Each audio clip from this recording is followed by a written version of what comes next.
जय हिंद फ्रेंड्स, मैं शिव प्रतिभा education platform से आपका स्वागत करता हूं। फ्रेंड्स, जैसा कि आप लोग जानते हैं कि 31 जनवरी को सीटेट की एग्ज़ाम होने वाली है और यदि आप भी जो है शिक्षक भर्ती की तैयारी कर रहे हैं तो फ्रेंड्स आपके लिए जो है यह सेशन काफ़ी इम्पोर्टेंट होने वाले हैं। फ्रेंड्स, इस सेशन में फ्रेंड्स हम बाल विकास एवं शिक्षा शास्त्र से संबंधित 12वें पार्ट को कवर करेंगे और अब तक जो है हमने इसमें 11 पार्ट कवर कर लिए। फ्रेंड्स, इस सेशन में हम उन प्रश्नों को डिस्कस करते हैं जो प्रश्न जो है परीक्षा में बार बार रिपीट होते रहे हैं और बार बार आते रहे हैं। तो ये परीक्षा के लिहाज से जो है काफ़ी इंपॉर्टेंट सेशन होने वाले हैं। तो फ्रेंड्स, चलिए बिना समय के बाद शुरू करते हैं आज का ये सेशन। कि बच्चों में जो है मानसिक अक्षमता आ जाती है जिससे बहुत सारी उन्हें कठिनाइयाँ होती है और उन्हीं सब बीमारियों के बारे में चर्चा कर रहे थे जो कि एग्ज़ाम्स में काफ़ी इंपॉर्टेंट है और इसे 1 से 2 क्वेश्चन इससे आते ही आते हैं। तो इसे जो है इस वीडियो को जो है आप ज़रूर ध्यान से देखें और इसे एग्ज़ाम से पहले ज़रूर देख के जाएँ। फ्रेंड्स, डिसलेक्सिया की हम बात कर चुके थे। डिसलेक्सिया को जो है आमिर खान की मूवी तारे ज़मीं पे में दिखाया गया है, उसमें आप अच्छी तरह समझ सकते हैं। बात करें अब अगले रोग की, तो ये है अप्रेक्सिया। अप्रेक्सिया अप्रेक्सिया जो है ऐसा शारीरिक विकार है जिसके कारण व्यक्ति जो है मांसपेशियों के संचालन से संबंध सूक्ष्म गति कौशल जैसे कि लिखने, चलने, टहलने, बोलने इसमें जो है निपुण नहीं हो पाता। तो इस स्थिति में जो है कहा जाता है कि इस बच्चे या व्यक्ति को ये अप्रेक्सिया हो गया है, यानी कि ये अप्रेक्सिया के शिकार है। और इसमें जो है मांसपेशियों के संचालन यानी कि लिखने, चलने, टहलने, बोलने आदि में जो है वो निपुण नहीं हो पाता है। यह मस्तिष्क के सेरेब्रम में क्षति के कारण होता है। तो मस्तिष्क में जो है अगर सेरेब्रम में यदि कोई क्षति आती है तो इसके कारण जो है यह अप्रेक्सिया बीमारी आ सकती है। आगे बात की जाए तो अगला जो बीमारी है वह है डिस्ग्राफिया और इस बीमारी का नाम है डिस्ग्राफिया। यह एक रोग है और एक प्रकार का जो है इसे मनोवैज्ञानिक रोग कह सकते हैं। डिस्ग्राफिया जो है लिखने संबंधी विकार है। इसमें बालक या तो ठीक से लिख नहीं पाता या फिर उसकी लिखावट ठीक नहीं हो पाती और इसे डिस्ग्राफिया कहते हैं। इसका कारण हाथ, हथेली और उंगली संबंधी गड़बड़ियाँ होती है, यानी कि जब हम उसे लिखाना शुरू करते हैं तो उसी समय जो है तय मानक के अनुरूप हम उसे उंगलियों, हाथ इत्यादि से जो है नहीं बता पाते, नहीं सिखा पाते। इस कारण जो है यह बीमारी आती है।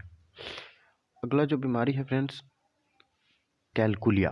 डिसकैलकुलिया यानी कैलकुलेटर या ये कैल शब्द से आपको ये समझ में आता होगा कि इसमें जो है गणित समझने में इनको कठिनाई का अनुभव करते हैं, कैलकुलेटिंग में इनको दिक्कत होता है। इन्हें अन्य नाम जो है न्यूमलेक्सिया के नाम से भी जाना जाता है। तो इसे भी आप समझ सकते हैं और एग्जाम में जो है यही क्वेश्चन आपको कन्फ्यूज करा सकता है। तो न्यूमलेक्सिया के नाम से भी ये जाना जाता है। आगे बात की जाए तो अगला जो है डिस्थीमिया और ये थीम शब्द से जो है इसे पकड़ सकते हैं डिस्थीमिया को।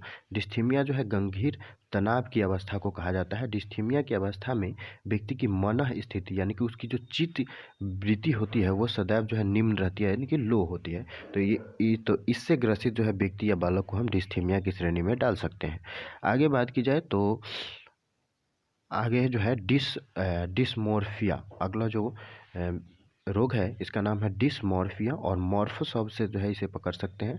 डिसमॉर्फिया जो है एक ऐसा विकार है, रोग है जिसमें व्यक्ति को यह भ्रम हो जाता है कि उसके शरीर के कुछ अंग बहुत छोटे या अपूर्ण है। तो इसे जो है डिसमॉर्फिया कहा जाता है और इसमें जो है यह भ्रम हो जाता है, उसके शरीर के कुछ अंग बहुत छोटे या अपूर्ण है, वह अपने शरीर के विभिन्न अंगों की तुलना दूसरे लोगों से करने लगता है। तो इससे संबंधित जिनको दिक्कतें आएंगी उन्हें डिसमॉर्फिया की श्रेणी में डाला जाएगा और वह अपने शरीर के विभिन्न अंगों की तुलना दूसरे लोगों से करने लगता है। ये बात आप पहले ही जान चुके हैं कि श्रवण दोष से संबंधित प्रथम विद्यालय जो है यूरोप में स्थापित हुआ। हैविग हर्स्ट ने इन्होंने एक अपनी पुस्तक लिखी और पुस्तक का नाम था a survey of the education of gifted children. A survey of the education of the gifted children और इनके जो लेखक है वो हैविग हर्स्ट है, ये ध्यान रखना है। तो इन्होंने लिखा इसमें कि प्रतिभाशाली बालकों के लिए शिक्षा का सफल कार्यक्रम वही हो सकता है जिसका उद्देश्य उनकी विभिन्न योग्यताओं का विकास करना है। इन्होंने बताया कि प्रतिभाशाली बालकों के लिए शिक्षा का सफल कार्यक्रम वही हो सकता है जिसका उद्देश्य उनकी विभिन्न योग्यताओं का विकास करना हो। तो ये जो है इन्होंने अपनी पुस्तक a survey of the education of gifted children में लिखा।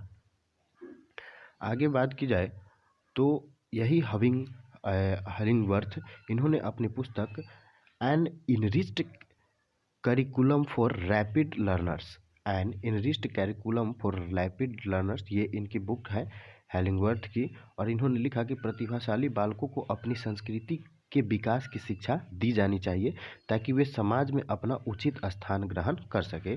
तो अब आवश्यक रूप से जो है प्रतिभाशाली बालकों को उनकी अपनी संस्कृति की शिक्षा जरूर दी जानी चाहिए।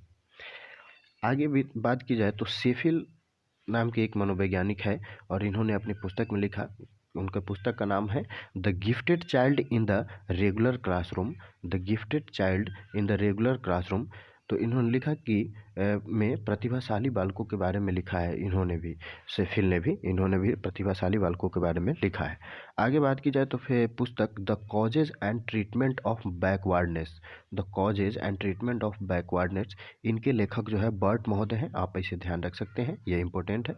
स्ट्रैंग ने लिखा स्ट्रैंग ने लिखा है कि भय अनेक बालकों की झूठी बातों का मूल कारण होता है। भय जो है, भय के कारण जो है वो बहुत सारे झूठी बातें बोलना सीख जाते हैं और जो है भय जो है ये अनेक बालकों की झूठी बातों का मूल कारण होता है। तो ये बात जो है स्ट्रैंग महोदय ने बताया। क्रो ने बताया कि क्रोध जो है आक्रमणकारी व्यवहार द्वारा व्यक्त किया जाता है। तो क्रोध को व्यक्त करने का जो तरीका होता है बच्चों में, वो आक्रमणकारी व्यवहार द्वारा व्यक्त करते हैं। फ्रेंड्स, हीली के अनुसार वह बालक जो समाज द्वारा स्वीकृत आचरण का पालन नहीं करता अपराधी कहलाता है। और ये रिपीट कर चुके हैं हम लोग कि ये बात जो है हीली ने बताया था। किसने बताया था? हीली ने बताया कि जो समाज द्वारा स्वीकृत नियम कानून का पालन नहीं कर रहा है वह अपराधी की श्रेणी में आता है। अपराधी बालकों के उपचार की विधि है उसके पर्यावरण को चेंज करना, मनोवैज्ञानिक तरीके से चेंज कर सकते हैं और मनोविश्लेषण विधि से उसे हम चेंज कर सकते हैं। आगे बात की जाए तो खिलौने की आयु कहा जाता है, तो पूर्व बाल अवस्था को जो है खिलौने की आयु कहा जाता है। उसके बाद बात की जाए तो उत्तर बाल अवस्था यानी कि बाल अवस्था के बाद वाली अवस्था में बालक भौतिक वस्तुओं की किस आवश्यक तत्व में परिवर्तन समझने लगते हैं? तो द्रव्यमान, संख्या, क्षेत्र, इन सब में जो है इन सब में अंतर समझने लगते हैं बाल्यावस्था के बाद वाली अवस्था में। आगे बात की जाए तो फ्रेंड्स यहाँ पूछा गया कि विकास का अर्थ है, तो अभिप्रेरण एवं अनुभव के फलस्वरूप होने वाले परिवर्तनों की उत्तरोत्तर श्रृंखला को विकास कहा जा सकता है। यानी अभिप्रेरणा या खुद के अनुभव के फलस्वरूप होने वाले जो चेंज होते हैं खुद के अंदर, उसी को जो है उसी परिवर्तन को हम उसके उत्तरोत्तर श्रृंखला को, उस परिवर्तन होती गई उसी के उत्तरोत्तर श्रृंखला को हम विकास का अर्थ हम कह सकते हैं। आगे बात कहा गया कि सकारात्मक दंड यानी कि पॉजिटिव पनिशमेंट सकारात्मक दंड का उदाहरण है, तो मित्रों द्वारा जो है उपहास उपाया जाता है। तो यह जो है एक प्रकार का सकारात्मक दंड है और इससे जो है काफ़ी जल्दी जो है बच्चे अपने आदत में सुधार करते हैं। उसके बाद बात की जाए फ्रेंड्स तो किसी उद्दीपन के निरंतर दिए जाने से व्यवहार में होने वाला अस्थायी परिवर्तन क्या कहलाता है? तो किसी उद्दीपन के निरंतर दिए जाने से व्यवहार में होने वाला अस्थायी परिवर्तन अभ्यस्तता कहलाता है। क्या कहलाता है? अभ्यस्तता। उसके बाद बात करें फिर तो आगे कहा गया है कि कौन सा सिद्धांत व्यक्त करता है कि मानव मस्तिष्क एक बर्फ की बड़ी चट्टान के समान है जो कि अधिकांशतः छिपी रहती है एवं उसमें चेतन के 3 स्तर है। तो ये जो है यह जो सिद्धांत है यह मनोविश्लेषणात्मक सिद्धांत है। कौन सा सिद्धांत है? मनोविश्लेषणात्मक सिद्धांत है। आगे बात की जाए फ्रेंड्स तो आगे ये कहा गया है कि समायोजन का तात्पर्य स्वयं का विभिन्न परिस्थितियों में अनुकूलन करना है ताकि संतुष्ट किया जा सके। तो किसको अनुकूलन करना है? तो आवश्यकताओं को। यही जो है समायोजना का तात्पर्य है कि समायोजना का तात्पर्य अपनी आवश्यकताओं को विभिन्न परिस्थितियों में अनुकूलन करना है। आगे कहा गया है कि राष्ट्रीय पाठ्यचर्या रूपरेखा 2005 में गुणवत्ता आयाम शीर्षक के अंतर्गत अधिक महत्व दिया गया है। तो बालकों के संरचित अनुभव एवं पाठ्यक्रम के सुधार को इसमें जो है अधिक महत्व दिया गया है। आगे बात की जाए फ्रेंड्स तो आगे ये कहा गया है कि राष्ट्रीय पाठ्यचर्या रूपरेखा 2005 में किस परीक्षा संबंधी सुधार को सुझाया गया है? तो कक्षा 10 की परीक्षा ऐच्छिक करना, इस सुझाव को सुझाया गया है राष्ट्रीय पाठ्यचर्या रूपरेखा 2005 में। निचली कक्षाओं में शिक्षण की खेल पद्धति मूल रूप से आधारित है। तो विकास एवं वृद्धि के मनोवैज्ञानिक सिद्धांत पर जो है यह आधारित है, निचली कक्षाओं में शिक्षण का खेल पद्धति।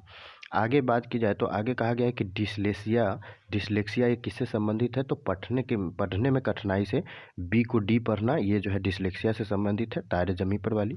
विशेष आवश्यकताओं वाले बच्चों को शिक्षा उपलब्ध कराई जानी चाहिए, तो अन्य सामान्य बच्चों के साथ जो है इन्हें शिक्षा उपलब्ध कराई जानी चाहिए। फ्रेंड्स, आगे बात की जाए तो बच्चे दुनिया के बारे में अपनी समझ का सृजन करते हैं, ये किसने कहा है, तो ये पियाजे ने कहा है। वह अवस्था जब बच्चा तार्किक रूप से वस्तुओं और घटनाओं के विषय में चिंतन करना प्रारंभ करता है, यह मूर्त संक्रियात्मक अवस्था कहा जाता है। आगे बात की जाए फ्रेंड्स तो आगे कहा गया है कि सीखने की अंतःदृष्टि सिद्धांत किसने बढ़ावा दिया, तो गेस्टाल्टवादियों ने जो है सीखने की अंतर्दृष्टि सिद्धांत को बढ़ावा दिया। आगे कहा है कि बच्चों के बौद्धिक विकास की 4 विशिष्ट अवस्थाओं की पहचान किसने की, तो ये जीन पियाजे महोदय ने की।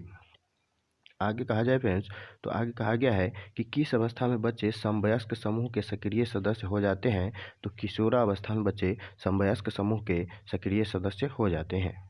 बच्चों को सीखने की प्रक्रिया में माता पिता को भूमिका निभानी चाहिए, तो कैसी भूमिका निभानी चाहिए बच्चों को सीखने की प्रक्रिया में, तो आगे की तरफ यानी कि अग्रोन्मुखी भूमिका जो है माता पिता को निभानी चाहिए।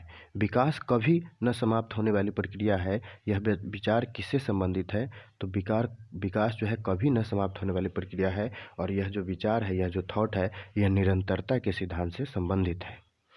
आगे बात की जाए तो आगे ये कहा गया है कि वह कौन सा स्थान है जहां बच्चे के संज्ञानात्मक विकास को सबसे बेहतर तरीके से परिभाषित किया जा सकता है, तो विद्यालय एवं कक्षा के पर्यावरण वह स्थान है जहां बच्चे के संज्ञानात्मक विकास को सबसे बेहतर तरीके से परिभाषित किया जा सकता है। तो फ्रेंड्स, इस सेशन में इतना ही, मिलते हैं अगले सेशन में। धन्यवाद।